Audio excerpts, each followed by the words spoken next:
Tales from the Workbench, another one. This video is going to be on the update for the Umerex Beretta License PX4 Storm Pellet Pistol, blowback pistol. I've put about probably about 6 or 8 CO2 cartridges through it so far. And earlier today, I was down here playing around with it, seeing how it was shooting, because I got discouraged from the last video I made because the gun kept jamming and I was having problems with it, and I didn't know what was wrong with it. And tonight, or earlier, probably around 5:30 this evening, I came down and tinkered around with it and wanted to see what the gun was all about, really, just by myself, and work out any problems that I think the gun might have. And I found a few, and would you know it, the first cartridge I put in, the gun jammed on me again. The slide came part way back after the first shot and stayed there, and I couldn't pull the trigger until I had to literally slam it forward. So I got through probably a mag, both sides of the mag, and I just said screw it, and I dumped all the CO2 out of it to see what the problem was. And I put another cartridge in, and it was fine.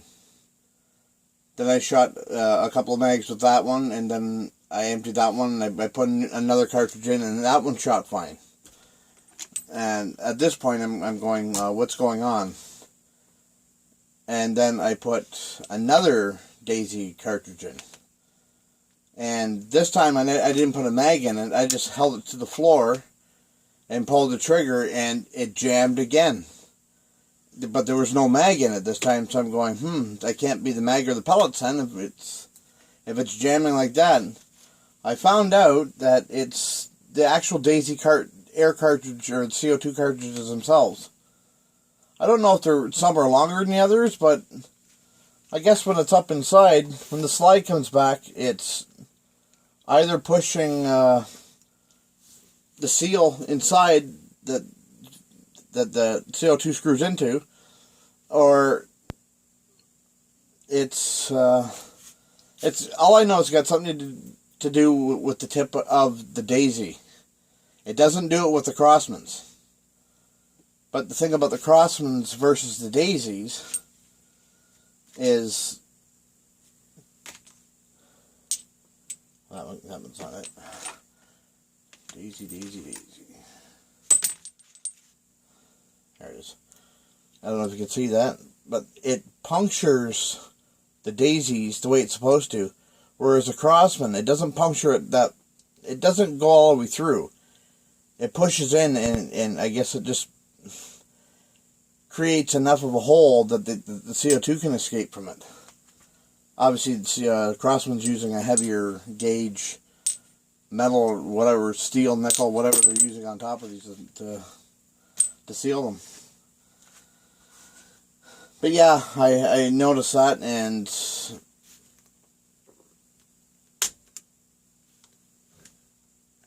I just lost my train of thought. But anyway, yeah, I noticed that, so later I'm going to try another Daisy to see if it is in fact the cartridge. But during this test of mine, I wanted to see how many shots I could get per CO2 cartridge. And the way I counted the shot strings was, I counted how many shots I could get for every time I pulled the trigger. It would blow back and set the hammer for the next shot. Up until the time that it didn't, where it all became double action. And that shot, I got 68 shots with one CO2 cartridge. 68 when it would stop blowing the slide back. It would only go bang and just move the slide ever so gently, but it didn't have enough force to force the hammer back. Yeah, 68, which is not bad, because the videos I've seen that they're claiming about 40, 45, somewhere around there for this gun. I got 68 out of it, and I'll show you the one big ragged hole.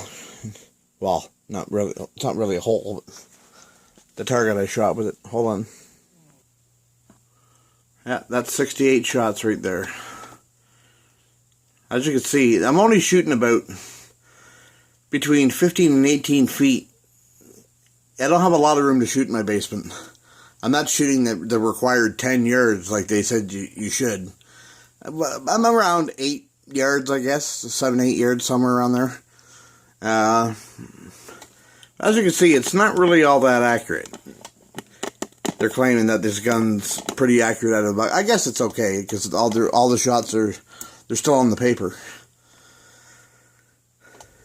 Yeah, it's shooting pretty good. You can see this pellet here, because this is a Maxwell House cannon, and it's got an internal metal ring around it, and it just punched through the lead and punched through the metal ring around the inside. But it's actually pretty fun to shoot. It is. It's really fun to shoot. I notice I'm going through a lot of pellets, though. Another interesting note about this gun is I was flipping through the owner's manual earlier as well. And what I found interesting was these little pamphlets that came with it, telling you not to return your gun to the store, ship it into the Umerex if you need anything done to it, your registration card, 16 years and older.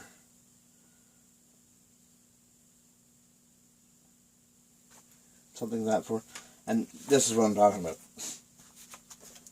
No, we recommend the use of wad cutter or dome-shaped pellets with rotary magazines. Because that's what these are. It's a rotary magazine. There and there. Some cycling issues with your airgun may be attributed to the use of pointed pellets with a rotary magazine. The use of pointed pellets longer than .275 could result in a jam in your airgun. See reverse side for illustration. Yeah. Pointed pellets should not be used with any airgun that uses a rotary style magazine. And it says to use either domed or wad cutter. You know what?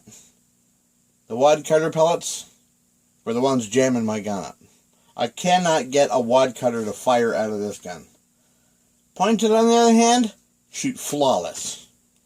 I have had no problems with the pointed pellets at all with this gun.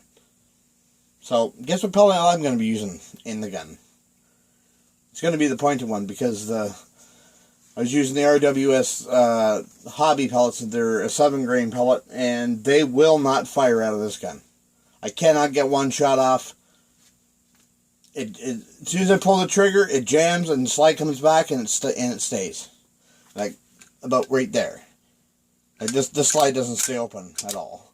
Unless you manipulate it like that. Like, you can manipulate the slide to stay open, but it doesn't actually stay open. But that's what wad cutter pellets do. It forces it back, and it's on the return, the slide going forward, that it gets jammed. I don't know what it is about the wad cutter pellets in these magazines, but it will not fire them, which is fine. The pointy pellets are okay for what I need them for anyway. I just bought this gun for plinking. It's a really nice gun, really fun to shoot. I did notice something else. I was getting some binding earlier too. I could feel it as I was firing it, so I had to take some white lithium grease, and because I noticed this plastic shroud around the barrel here was getting all scratched from the slide cycling, and I oiled or greased the rails, greased the inner plastic barrel shroud there, and a few other spots.